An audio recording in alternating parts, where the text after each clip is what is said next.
Salutacions, estimats oients! Avui parlarem d'ajuda internacional, aquella cosa tan bonica, tan solidària, tan plena de somriures i fotografies amb nens africans mirant a càmera. Per exemple, roba. Occident envia tones i tones de roba usada a l'Àfrica. Oh, és una meravella humanitària. Només hi ha un petit detall, insignificant. I és que si regales milions de peces de roba, els fabricants locals de roba potser tenen una mica complicat competir, però bé, tampoc necessitaven indústria tèxtil, oi?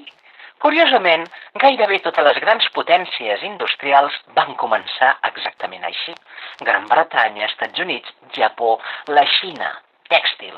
Primer el tèxtil, després la indústria pesada, després la tecnologia, després el poder.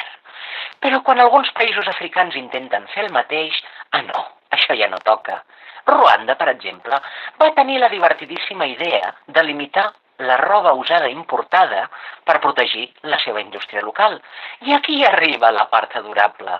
El lobby nord-americà de roba de segona mà va pressionar el govern dels Estats Units perquè castigués Ruanda comercialment. Sí, això és real, perquè aparentment destruir indústria africana és necessari per protegir llocs de treball occidentals relacionats amb gestionar roba donada. Quin ecosistema tan poètic. Així que anem a resumir-ho una miqueta. Si acceptes dependència externa, ets un país cooperatiu, tens socis internacionals i, evidentment, reps ajuda humanitària. Però, en canvi, si intentes industrialitzar-te, apareixen aranzels, pressions, inversors nerviosos i amics desapareixent misteriosament.